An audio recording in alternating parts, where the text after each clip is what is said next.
आवाज़ तो सही जा रही होती है, फिर वो उधर लिखा हुआ सही नहीं समझ आ रहा होता। चलें, तो बिस्मिल्लाहिर्रहमानिर्रहीम स्टूडेंट्स, अस्सलाम वालेकुम जी। बुक एक ही है आपके पास? चलें, नेक्स्ट आज का जो हमारा टॉपिक है वो है सिंपल हार्मोनिक मोशन। क्या टॉपिक है आज का? Simple harmonic motion. इसके अलावा हम इंस्टेंटेनियस डिस्प्लेसमेंट के बारे में भी बात करेंगे। तो लेट्स सी जी सिंपल हार्मोनिक मोशन क्या है।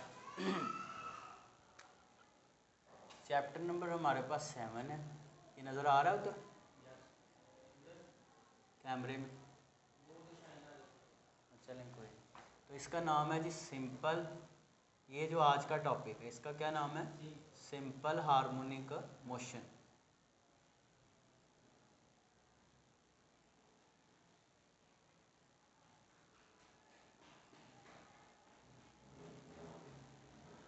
तो ये आज का हमारा आर्टिकल है। ये बेसिकली 10th क्लास का ये एक टॉपिक है जो आपने ऑलरेडी पढ़ा हुआ है पहले चैप्टर में, लेकिन चलें दोबारा से हम इसको स्टडी कर लेते हैं, ठीक है। तो ये जो बातें आपने इधर करनी हैं तो यही सारी आप वहाँ पे लिख सकते हैं कि फ़र्ज़ करें हमारे पास एक स्प्रिंग है। क्या है हमारे पास? एक स्प्रिंग है। चलिए मैं इसके साथ साथ एक्सप्लेनेशन भी लिखता जाता हूँ।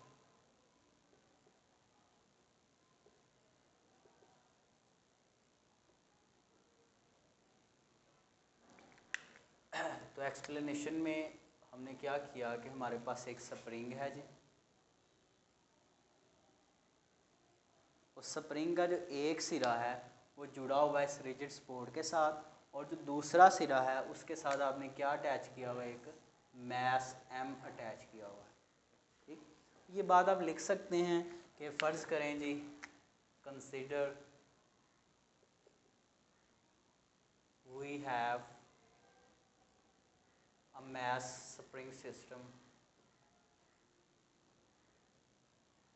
हमारे पास क्या है? एक मैस स्प्रिंग सिस्टम है, ठीक है। इसमें क्या है कि स्प्रिंग का एक सिरा मैस के साथ अटैच है और दूसरा सिरा रिजिड सपोर्ट यानी किसी दीवार वगैरह के साथ आप कह लें अटैच है। The one end of spring is attached, जुड़ा हुआ है, विद अ रिजिड सपोर्ट। किसके साथ जुड़ा हुआ है? एक रिजिड सपोर्ट यानी कि एक मजबूत सहारे के साथ वो जुड़ा हुआ है। और जो दूसरा सिरा है वो किसके साथ जुड़ा हुआ है? And the other end is connected with mass M, ठीक है। मैस एम के साथ जुड़ा हुआ है। इनिशियली शुरू में ये जो मैस है इधर रेस्ट पे पड़ा हुआ है, स्प्रिंग मूव नहीं कर रहा। तो ये जिस पोजीशन पे पड़ा हुआ है उस पोजीशन को आप कह लें इसकी मेन पोजीशन। क्या कह लें? इसकी मेन पोजीशन। अच्छा, मेन पोजीशन के और भी बहुत सारे नाम है। इसको एक्विलिब्रियम पोजीशन भी कहते हैं। क्या कहते हैं? एक्विलिब्रियम पोजीशन भी इसको कहते हैं। रेस्ट पोजीशन भी आप इसको कह सकते हैं कि जब जहाँ भी रेस्ट में पड़ा हुआ था, ठीक। तो इनिशियली इब्तिदा में the mass is at its equilibrium position,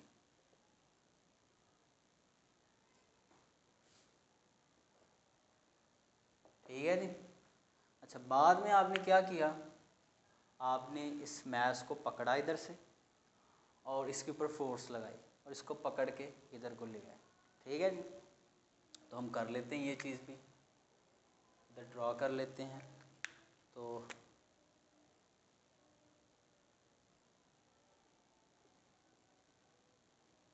समझ आ रही है जी?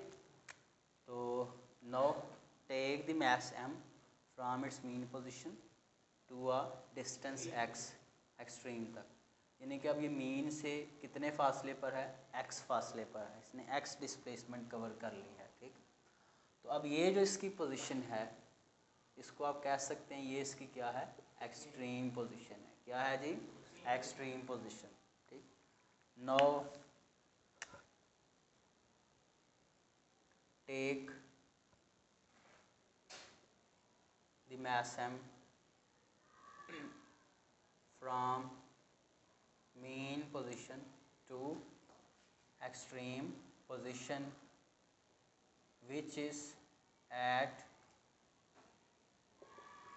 distance x, जो कितने डिस्टेंस पर है, x डिस्टेंस पर है, ठीक। बाय आप कह सकते हैं, और by applying a force on it, हमने उस मैस के ऊपर क्या लगाई है, फोर्स लगाई है ना, फोर्स लगा के यहाँ से पकड़ के इधर को लेके आए ना उसको, ठीक है। अच्छा जी, इसके बाद क्या है कि नेक्स्ट आप कह सकते हैं कि जब हम इस मैस को छोड़ेंगे, तो मैं ज़रा कुछ और बातें कर लेता हूँ। जब आप इस मैस के ऊपर फोर्स लगा रहे हैं इस सिमत में, तो वो है अप्लाइड फोर्स। न्यूटन का थर्ड लॉ ये कहता है कि इस स्प्रिंग के अंदर जो इलास्टिसिटी है, इसका सख्तपन है, ठोसपन है, उस वजह से ये मैस को किधर को खींचेगा, अपनी जानब। वो कहेगा मेरी तरफ आओ, और आप जो फोर्स लगा रहे हैं उधर, उस वजह से वो किधर को जा रहा है, बाहर को। तो जितनी फोर्स आप बाहर को लगा रहे हैं उतनी फोर्स के साथ ये मैस अंदर को जाने की कोशिश करेगा, और वो जो फोर्स होगी उसको आप क्या कहेंगे, रिस्टोरिंग फोर्स। क्या कहेंगे, रिस्टोरिंग फोर्स। तो अगर आप ये समझ लें कि ये जो फोर्स लग रही है, हुक्स लॉ अगर हम लगाएं कि अगर आप किसी बॉडी के ऊपर फोर्स लगाएं और उसकी लंबाई में क्या हो, तब्दीली हो, कि पहले स्प्रिंग छोटा सा था, अब आपने फोर्स लगाई तो उसकी लंबाई में चेंज आया ना, वो जो लंबाई में चेंज होता है उसको आप स्ट्रेन कहते हैं, और जो आप फोर्स अप्लाई कर रहे हैं उसको आप क्या कहते हैं, स्ट्रेस। क्या कहते हैं, मतलब सिंपल ये है कि जितना आप ज़्यादा ज़ोर से खींचेंगे उतना स्प्रिंग ज़्यादा बड़ा होता जाएगा। समझ आ रही बात की। तो हुक्स लॉ के मुताबिक, अकॉर्डिंग टू हुक्स लॉ,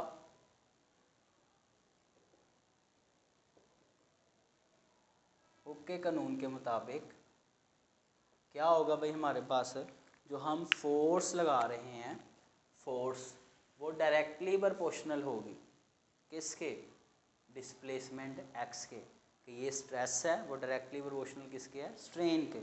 अब ये प्रोपोर्शनैलिटी को ख़त्म करके आप क्या लगा लेते हैं, के लगा लेते हैं ना, ठीक। तो हुक्स लॉ के मुताबिक यहाँ पे हमारे पास क्या बनेगा, एफ इक्वल टू किसके बनेगा, के एक्स के। किसके इक्वल बनेगा। अब आगे बढ़ते हैं जी। दूसरा जो हम फोर्स लगा रहे हैं वो इस सिमत में है, जो रिस्टोरिंग फोर्स है वो इसके ऑपोजिट है। ऑपोजिट है, अब ये दोनों हैं इक्वल लेकिन डायरेक्शन में क्या है, तो ऑपोजिट को शो करने के लिए एक के साथ प्लस लगा लेते हैं और एक के साथ माइनस लगा लेते हैं। And the restoring force is equal to, किसके इक्वल है वो, एफ इक्वल है जी माइनस के एक्स के। यानी कि माइनस इधर लगाएं एक ही बात है, ठीक है। तो वो प्लस में आ रही तो ये हमने माइनस में ले ली, ठीक है, ये दोनों फोर्सेस एक दूसरे के ऑपोजिट जा रही हैं, ठीक है। अच्छा, इसके बाद आगे बढ़ेंगे। नेक्स्ट हमारे पास क्या है, तो जब हम इस मैस को यहाँ से रिलीज़ करेंगे, छोड़ेंगे, तो ये मैस जो है इस रिस्टोरिंग फोर्स की वजह से, किस फोर्स की वजह से, अब इसको आप भूल जाएं कि ये कोई फोर्स है, रिस्टोरिंग फोर्स की वजह से किधर को जाएगा, इस सिमत में जाएगा। यहाँ से यहाँ तक इसको कौन लेके आएगी, रिस्टोरिंग फोर्स, और यहाँ से आगे कौन लेके जाएगा, इनर्शिया लेके जाएगा। फिर यहाँ से यहाँ देख लेते हैं जी कैसे होगा, कि इसके रिस्टोरिंग फोर्स क्या करेगी, इस मैस स्प्रिंग सिस्टम को वापस लेके आएगी।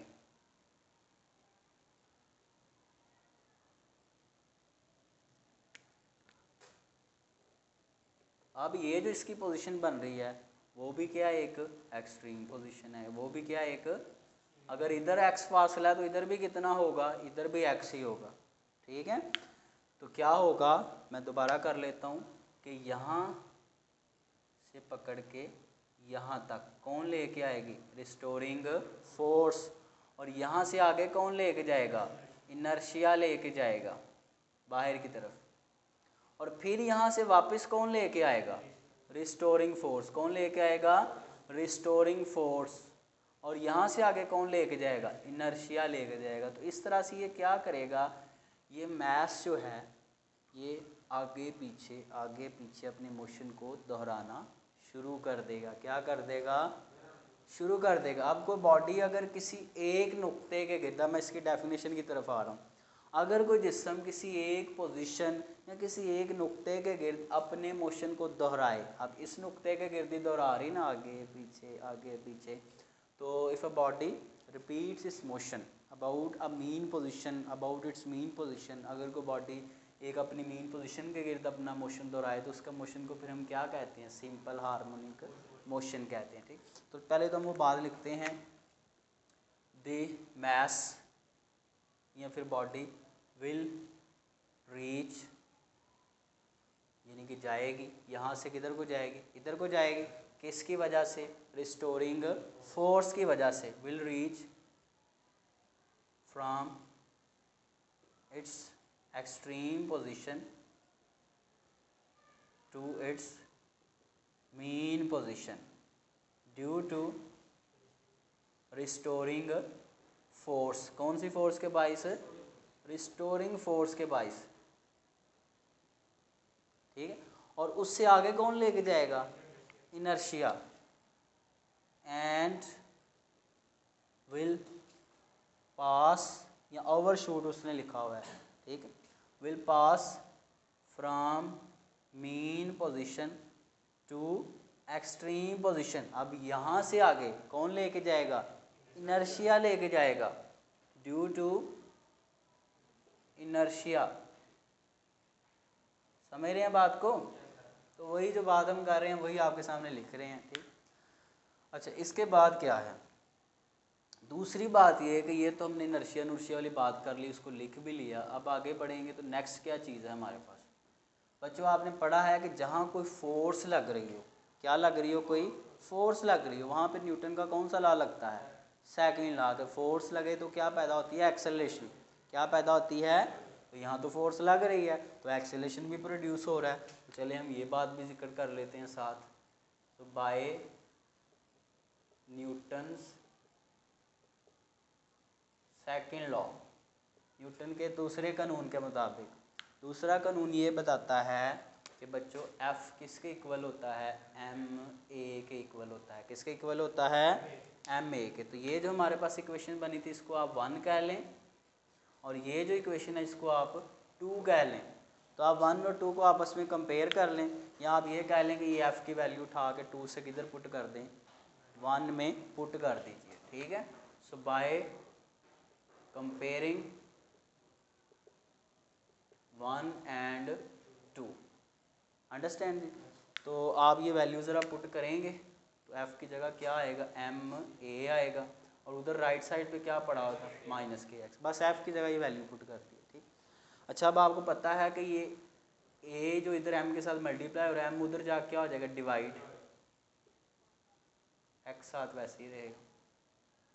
ठीक है, अब आपको पता है कि प्रोपोर्शनैलिटी को हटा के आप क्या लगाते हैं? कांस्टेंट। क्या लगाते हैं? तो कांस्टेंट को हटा के भी आप क्या लगा सकते हैं? प्रोपोर्शनैलिटी लगा सकते हैं। अब ज़रा देखें, के यहाँ पे कांस्टेंट है, के का जिक्र कर लें कि के यहाँ पे क्या है बच्चों? एक कांस्टेंट है। इस कांस्टेंट का नाम क्या है? यहाँ पे स्प्रिंग कांस्टेंट है। इसको हुक्स कांस्टेंट भी आप कह सकते हैं। और ये कांस्टेंट हमें बताता है कि स्प्रिंग कितना सख्त है।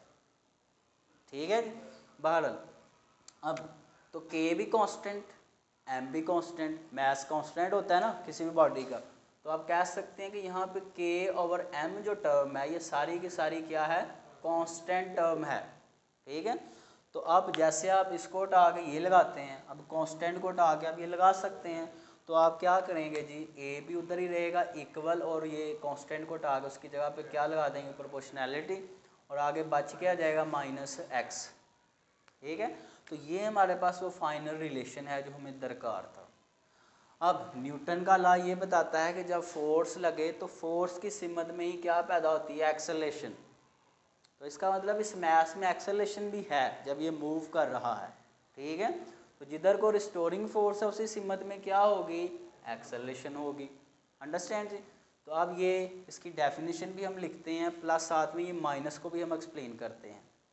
देखें, ये डब्बे ने डिस्प्लेसमेंट किधर को कवर की थी? बाहर को, बाहर को आ रहा था ना।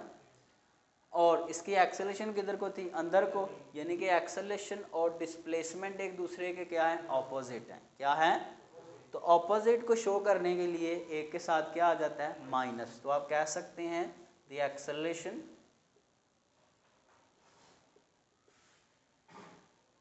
And displacement are opposite to each other. तो आप कह सकते हैं, नेगेटिव साइन का भी साथ लिख लें, negative sign shows that the acceleration and displacement are opposite to each other। ठीक है। अच्छा, उसके बाद ये आपने लिख दिया। अब ये इसको लेके आप एक इसकी स्टेटमेंट भी बना लें, इसकी डेफिनेशन भी क्रिएट कर लें या बना लें कि सिंपल हार्मोनिक मोशन फिर क्या है। सिंपल हार्मोनिक मोशन की फिर ये डेफिनेशन बनेगी कि यहाँ पे लग रही थी एक फोर्स, रिस्टोरिंग फोर्स, उस वजह से क्या पैदा हो रहा था, एक्सेलेरेशन। उस एक्सेलेरेशन की डायरेक्शन किधर को थी, मेन पोजीशन की तरफ। और एक्सेलेरेशन जो है वो डायरेक्टली प्रोपोर्शनल किसके बन रहा था। तो यहाँ से सिंपल डेफिनेशन बन रही है कि कोई भी बॉडी जो सिंपल हार्मोनिक मोशन कर रही हो, अगर उसके ऊपर फोर्स लगे, रिस्टोरिंग फोर्स, तो उसमें एक्सेलेरेशन पैदा होता है। वो एक्सेलेरेशन डायरेक्टली प्रोपोर्शनल होता है किसके, उसकी डिस्प्लेसमेंट के। और वो एक्सेलेरेशन की सिमत हमेशा किधर को होती है, टुवर्ड्स मीन पोजीशन। ठीक है। So when a body performs simple harmonic motion, its acceleration is directly proportional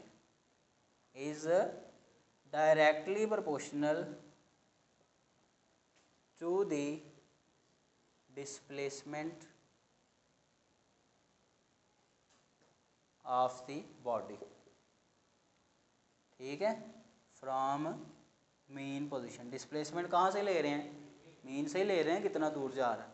और आप ये भी साथ कह दें, एंड द एक्सेलेरेशन की हमेशा सिमत किधर को होती है, and acceleration is always directed towards the mean position. ठीक है बच्चों, तो ये हमारा टॉपिक था। उम्मीद करता हूँ आपको समझ आई होगी। इसमें कोई मुश्किल चीज़ नहीं, सिंपल है। मैंने कोशिश की है कि इंग्लिश का जो लेटर बन रहा है वो भी आपके सामने लिखा है।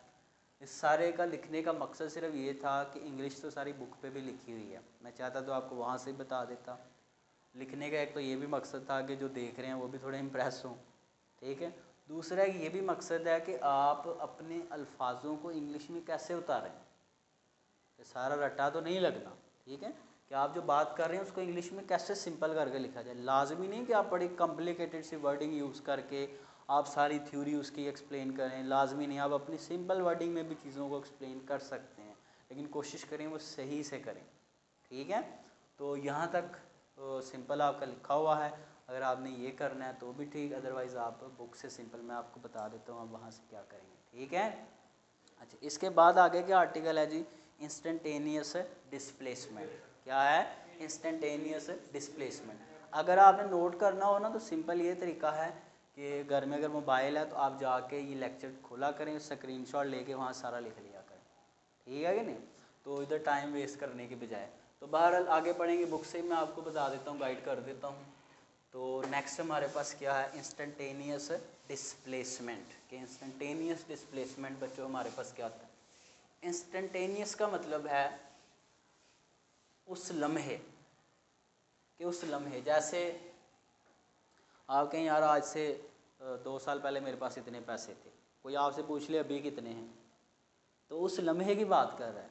तो वो इंस्टेंटेनियस प्राइस आपकी या जो भी मनी आपकी वो बन जाएगी। ठीक है जी। इसी तरह इस मोशन की दुनिया में भी होता है, इंस्टेंटेनियस डिस्प्लेसमेंट नाम की एक चीज़ है, बड़ा आसान है जी। तो करते हैं इसको एक्सप्लेन, कि कि जब आप सिंपल हार्मोनिक मोशन कर रहे होते हैं, सपोज़ आपके पास, हम ये इसकी डायग्राम बना ही लेते हैं समझाने के लिए, हालांकि वैसे इसका कोई समझने के लिए सिर्फ बना रहा हूँ। एक हमारे पास स्प्रिंग है, स्प्रिंग के दूसरे सिरे पे आपने क्या अटैच किया हुआ है, एक मैस अटैच किया हुआ है, और ये कहाँ पे, एक पेज के ऊपर समझ ले पड़ा हुआ है, ठीक है। जिस पॉइंट के ऊपर ये पड़ा हुआ है वो इसकी क्या है, मीन पोजीशन है। क्या है, अब देखें इस ना पे, इस मैस के साथ ना आपने एक पॉइंटर भी समझ लें एक छोटा सा अटैच किया हुआ है, वो चलें यहाँ हम दिखा नहीं सकते, यानी कि कलम सी जो साथ साथ ड्रॉ करेगी, ठीक है। अब देखें क्या है, ये जो पेज है ये फॉरवर्ड क्या कर सकता है, आगे को मूव कर सकता है। जिस तरह आप प्रिंटिंग मशीन में से नहीं निकल रहा होता पेज, मूव आगे आगे कर रहा था, ऐसे ये पेज आगे को मूव कर सकता है। हम क्या करेंगे, इस मैस को मोशन में भी लाएंगे। देखें जी कि सपोज जैसे आप करते थे, ये ऐसे करते थे ना, ये यहाँ मैस था, यहाँ पड़ा होता था, तो यहाँ से पकड़ के आप इधर को लेके जाते थे, है कि नहीं, फिर यहाँ से वो इधर आता था, फिर यहाँ से आगे, फिर वापस जहाँ से चला है वहीं पे वापस आना है, ठीक है। अब तो इस मैस ने अपना मोशन करना शुरू किया है। अब ये यहाँ पे है, पहले मैस आहिस्ता आहिस्ता किधर को जाएगा, ऊपर को, किधर को जाएगा, ऊपर से फिर नीचे आएगा, फिर और नीचे जाएगा, फिर वहाँ से ऊपर, तो जहाँ से चला है वहीं पे आकर रुकेगा। तो ये चलना शुरू हुआ तो ये पेज आगे को मूव करता जा रहा है, कुछ इस तरह से ग्राफ बनता जाएगा।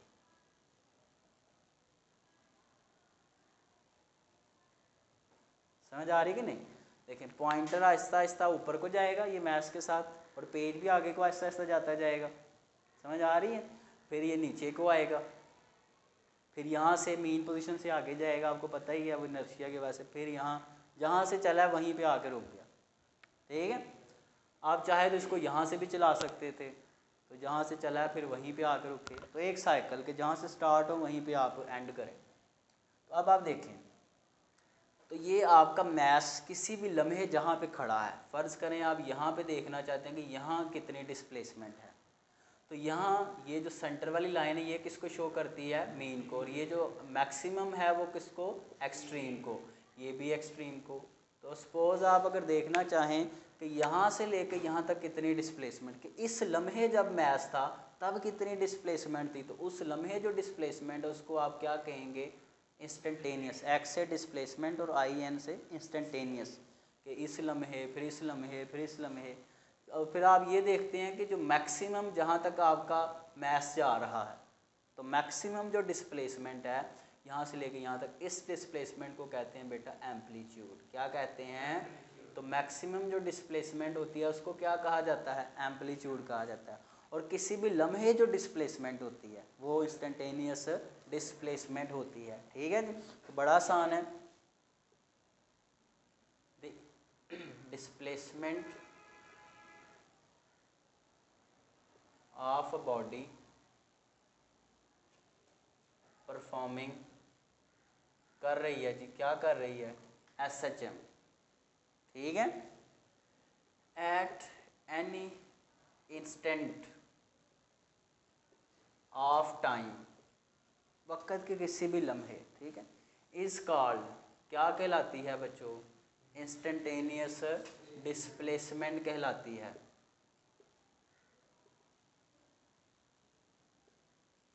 मुश्किल तो नहीं इसमें कुछ, बस आपने ये डेफिनेशन याद रखनी है, ठीक है। अच्छा, इसके बाद दूसरी डेफिनेशन क्या है, एम्पलीट्यूड की। क्या है बच्चों, एम्पलीट्यूड की। तो एम्पलीट्यूड हमारे पास क्या है, एम्पलीट्यूड भी बड़ा सिंपल मैंने बताया है कि मैक्सिमम डिस्प्लेसमेंट, मीन से लेके एक्सट्रीम तक, चाहे यहाँ से यहाँ तक देख लें, मैक्सिमम यहीं तक जा रहा है ना, या यहीं तक जा रहा है, यहाँ तक। सो तो बड़ा आसान है जी, द मैक्सिमम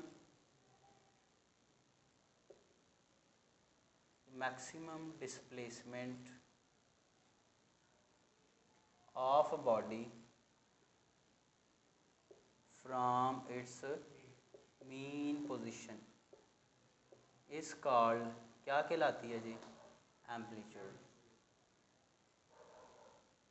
ठीक है। तो बड़ा आसान सा था ये। अब ये पूरे आर्टिकल में से जो इंस्टेंटेनियस वाला लिखा हुआ है बाकी उसने नीचे ये लिखा है कि पॉइंटर जा रहा है, ये कर रहा है, ABC में उसने लिखा, उस चक्रों में आप ना पढ़ें, मैंने आपको थीम सारा समझा दिया, बस आपने यहाँ से ये 2 डेफिनेशन याद रखनी है, ठीक है। अच्छा, इसके बाद आगे थोड़ा सा पढ़ लेते हैं आर्टिकल, फिर उसके बाद हम बस कर देंगे। आगे है जी, ये पढ़ी हुई आपने चीज़ें, क्या क्या है, वाइब्रेशन है, और हाँ जी आगे है जी वाइब्रेशन। पता ही आप सबको ये क्या होता है, एक मुकम्मल जो चक्कर है। देखें, सपोज ये मैस यहाँ से चला है, ऊपर गया है, फिर नीचे आया है, फिर यहाँ से नीचे, फिर जहाँ से चला है वहीं पे है, एक पूरा चक्कर, ठीक है, एक पूरा राउंड ट्रिप, एक पूरा मुकम्मल साइकिल, पूरा चक्कर, ये क्या कहलाता है, वाइब्रेशन कहलाता है, ठीक। So a complete round trip of a vibrating body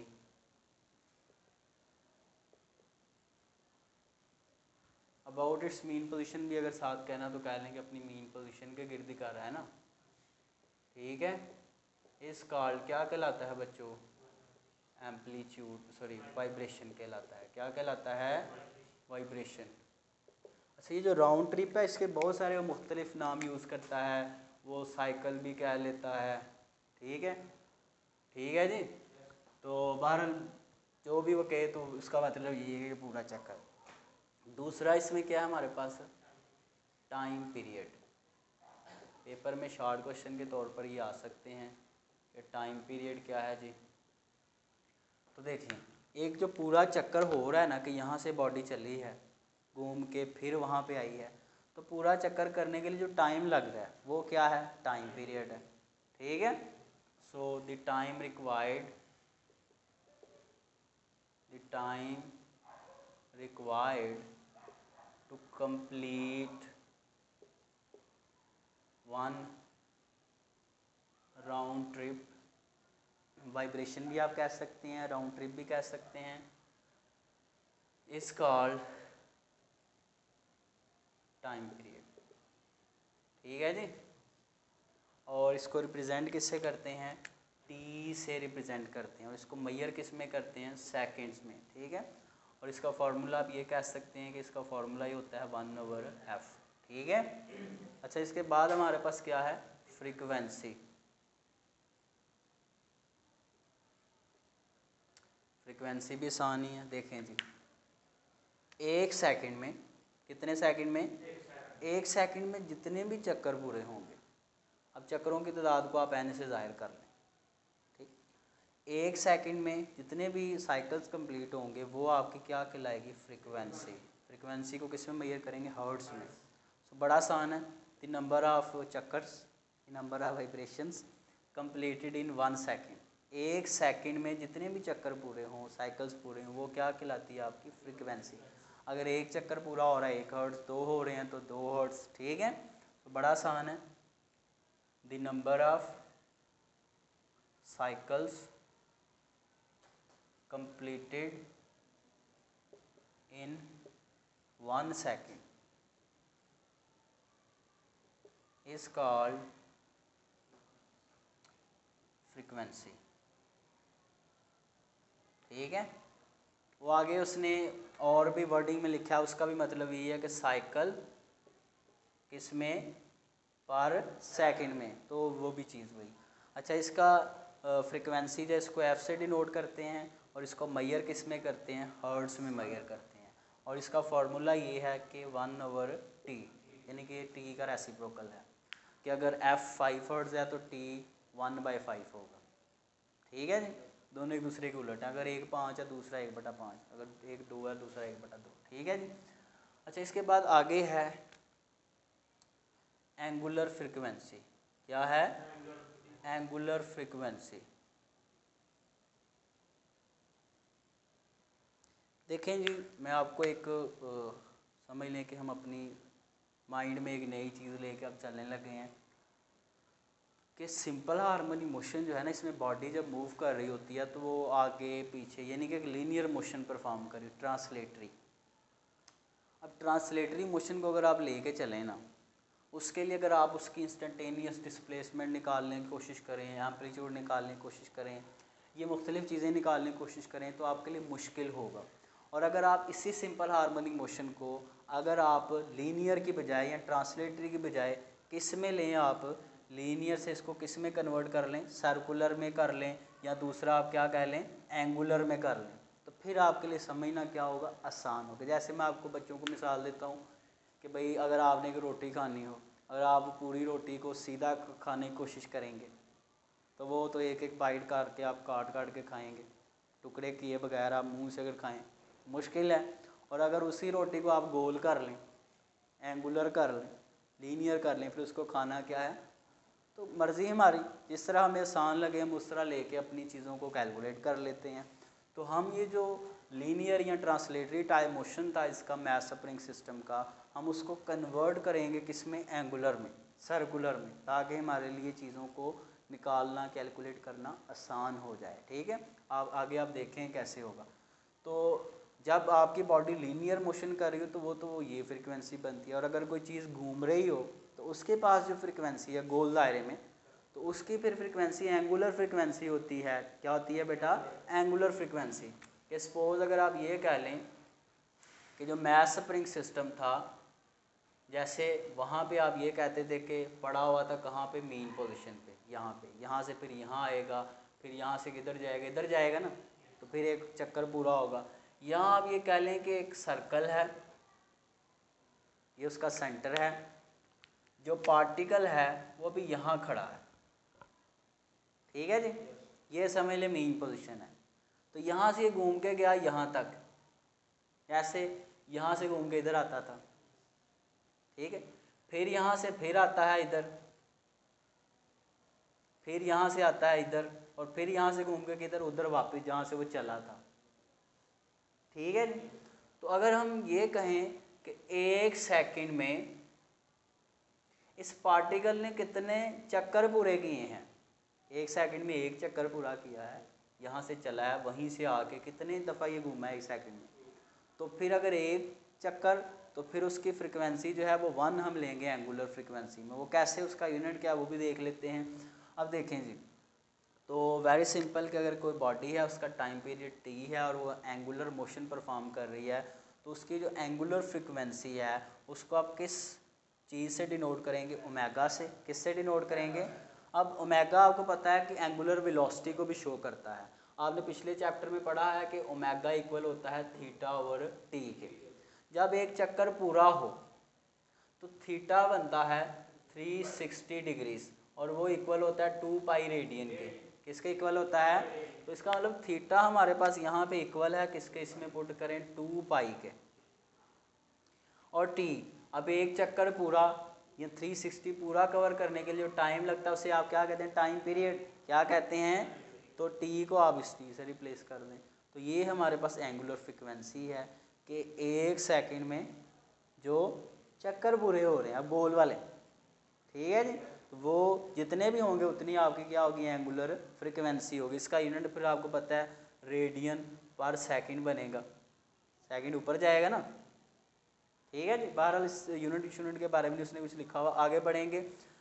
अब आपको पता है कि हम 2 पाई को लहदा लिख लें और 1 बाई टी को लहदा लिख सकते हैं, बटा लहदा कर लें। 1 बाई टी किसके बराबर होता है, एफ़ के बराबर होता है, तो ये क्या बन गया, 2 पाई एफ़ बन गया। तो ओमेगा का ये हमारे पास फॉर्मूला बन गया है। ठीक है जी, तो ये हमारे पास आ गई एंगुलर फ्रिक्वेंसी। हालांकि मैंने बताया कि ये सिंपल हार्मोनिक मोशन में कोई गोल शोल काम तो नहीं हो रहा था, लेकिन हम अपनी आसानी के लिए हम इसको गोल वाले में लेके आ रहे हैं, जिस तरह मैंने रोटी की मिसाल दी, ताकि अब जब गोल में आएंगे तो फिर फ्रिक्वेंसी भी गोल वाली हमें एंगुलर वाली लेनी पड़ेगी, तो उसका फिर हमारे पास ये फार्मूला बनेगा। ठीक है बच्चों, तो यहाँ तक हमारा आज का टॉपिक था। उम्मीद करता हूँ आपको आज का जो भी हमने पढ़ा वो समझ आया होगा। तो अच्छे से आपने कल यहीं तक आपने तैयार करके आना है। ठीक है, अपना ख्याल रखें जी, खुश रहें, अल्लाह हाफिज़। चलिए अब ज़रा मैं आपको बुक से निशानियाँ लगवा देता हूँ। ठीक है कि आप